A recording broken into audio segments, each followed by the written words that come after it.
Hello and welcome back to my channel. Today I'm going to be swatching my Holbein acrylic gouache. I have this little book. I started it out as a journal, as a illustrated journal back in June, and then forgot about it. And so there's a couple of pages of some illustrations in it, but then I decided I was going to use it because it's the perfect size for me to carry in my bag if I'm going art supply shopping. So I know what I have. And so I have like the Faber-Castell Polychromos. These are the ones I got last month. My Pitt Artist pens that I got last month. These are my the Gold Faber pencils, which I swatched in a video prior to this, and I'll link that below. And so now I've created this page for my Holbein acrylic gouache. Everything that is in black ink are the ones I have, and the ones that I want I've sort of added in, so I know when I go shopping sometimes it's hard to remember the colors that I actually had on my list, and so this way I have them so I know which ones that I want to buy. And so yeah, this is just a little mixed media paper from Canson that I bound with some craft cardstock, some very heavy craft cardstock. And so it fits perfectly in my bag. So I was going to use this little palette to put my paint out on, but then I thought about it. I'm like, I really don't want to use that much up. It is fairly expensive. These tubes are, at least for paint. They're like $7 a tube. So I've been collecting these for a while. Some of them I bought in a set, so I didn't pay that much. And also the price went up. So I paid like $6 a tube for most of these, but like the primary magenta, primary yellow, primary black, white, and cyan all came in a set, and I got a pretty good deal on those. So that was 1, 2, 3, 4, 5 colors. I think I paid, I paid like $28 for those. So, alright, so the first one I have is ice green. I'm going to get my brush wet. I like starting with a wet brush with acrylic gouache just for the simple fact that it helps the paint flow. So yeah, I'm just going to pop a little bit up on my brush.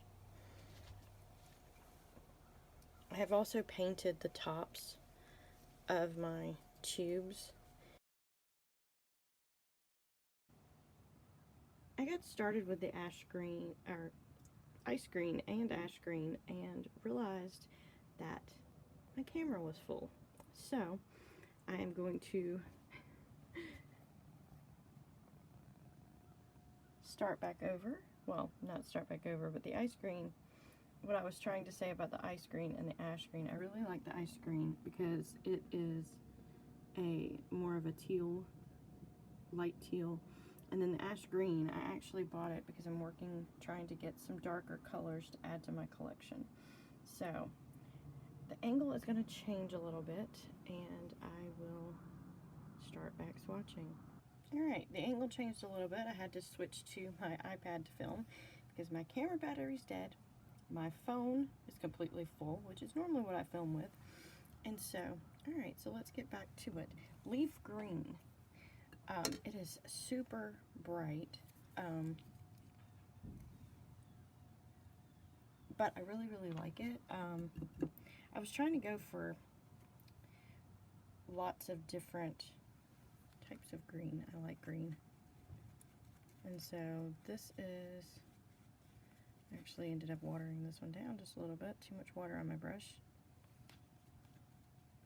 I did say in what was cut off that I like having a wet brush when I work with acrylic gouache because it dries so quickly, and sometimes even if I'm trying to get an opaque layer, if I don't have a wet brush, I can't get it smoothed out very well without using a bunch of paint, and I don't really like using too much paint. Like I said, it's a little on the pricey side, but it's well worth it. It is artist grade, professional grade acrylics gouache, and the whole point, if you can see this olive, this does it to me no matter how thick I paint it. I have to normally get a couple of layers. It's not, I mean, it dries a little more opaque but when I first put it down, it gives me that grainy look. But, you know, I like it. My next one is Ash Yellow. And it is very pretty. It's almost like a brown, like a burnt sienna almost, or a yellow ochre. It's not really bright yellow at all, but I prefer mustard yellow to my yellows anyway. And when I'm using yellow, I prefer mustard over primary yellow, just for the simple fact that primary yellow is so bright. And when I'm painting florals, I always end up mixing something with the primary yellow just to tone it down just a hair. And this is pretty much all I use when I do something like this. It's just a tiny bit. Because like, I really, I'm just trying to get a good representation of the color in my swatch book. So I know, okay, this is going to work, this is when it's going to work with it. But as you can see, I really don't need any more yellows. These three give me a good range. I feel like I can add a little something to the ash yellow. I could add a tiny bit of primary yellow to the ash yellow and get a good mid-tone. But as you can see, this primary yellow is very, very bright. And I don't use it straight because of that. So I have a dark, a mid, and a light if I needed it. I sometimes will add a little white to the mustard just to lighten it up a little bit. So now I'm going to start working on my reds. Coral Red is one of my latest paints that I've purchased. I got it in my October, my birthday haul. And I'm so glad I did. I really love this coral color. It's just me. Coral, I really just, you know, I really think it's going to be great. I haven't really played around with these much. I've been working, I've been getting ready for my festival season for November and December, and so I haven't really had time to play around with some of these because I've been working on product. Shell Pink is definitely one of my favorite pinks. Because it's not bright, it's very pale. It's just, it works. So, I mean, you can even see here, if I did olive and coral and shell, that would be really pretty, and add some mustard to it. It's pretty much what I do. Now, I did buy Opera because, you know, you gotta have a pop of something somewhere, and so as much as I love Shell Pink and Coral Red, I love this Opera. There's just something about neon pink that takes me right back to the 80s and 90s. Yes, I'm an 80s kid. Well, I grew up in the 80s.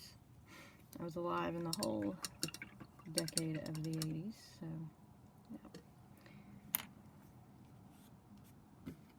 yep. So here we go. This one is Rose. And sometimes I even mix Opera and Rose and get a really, really pretty pink that's not so, like, glaring in your face. Because if you're going to scan your artwork, Opera does not scan well. Opera just is one that just, my scanner literally washes it completely out. So I have to add a little bit of something to it. So I will add the Rose to it just to get a little something extra that makes it where it has something for the scanner to actually pick up on. Primary Magenta. I bought the primary colors along with a couple of extras because I like to mix my own colors. The one thing about acrylic gouache, the only drawback that I have with acrylic gouache, it dries so fast. I cannot mix some colors and then re-wet them on my palette. So I have to be careful. I've thought about buying some like little containers that seal well and mixing colors in that, but I haven't done that yet. I haven't tried it. So if anybody, you know anybody who has done that, I would love to know. Another one of my newer color additions is Smalt Blue. I really like this one. It's just another chalky blue, and it works great with shell pink. It's got that, I don't know, I was looking at some colors. There's a set that was curated by, I cannot remember her name, but it had colors that I already had, so I didn't want to buy the set because I already had the colors, and the set was like $100. So I started adding colors that I didn't have from that set to my collection, and it really, Smalt Blue was one of those. Smalt Blue, Coral Red, the Olive, and I think this Turquoise Blue was one of them that I didn't have. I know Mustard was also in it, but I like this Turquoise Blue too. I almost think I could probably have gotten the Ice Green by adding white to this Turquoise Blue, but I didn't have the turquoise. I had the Ice Green before I had the Turquoise Blue. So yeah, some of the ice colors I think I probably could get away with just adding white to some of my other colors to see if I could get something pretty similar. This is the primary cyan, and you can definitely see where I've got my primaries all lined up here for the reason of being able to see that I have all of them. When I look into the book, I just automatically know, oh, I don't need any of the primary colors because I already have them. I bought sepia because sometimes I don't like working with straight black, and sepia is pretty dark. On the cap it looks more brown, but I found when painting with it, it works great instead of black for me. You can get it if you water it down to be a brown, to be really brown, but I also like mixing this when I'm trying to get a darker shade of a color. Adding this in instead of black just gives me a little something different. I'm going to do a video of mixing these and getting the colors that I like to show you what I'm talking about how you can get all these different colors with your primary sets that are more than just, you know, the traditional color wheel. Everybody does the traditional color wheel, but sometimes I like mixing certain things that are different than what you get. You know, you get all your different shades, and sometimes it's about the formula. And my formula for mixing paints is a little bit different than sometimes just the traditional color wheel. This is primary white. Yes, I'm painting it on a white sheet. I really want to get the beige for that reason, because I always normally paint on white, but this works great on black paper. And so primary white is not really white, like as bright as this paper. When it dries, you can tell a difference between the paper and the white, but I'm not going to paint straight white on anything like any of this paper. The camera's not picking it, well, sort of, it's picking it up. But like I said, I store my paints.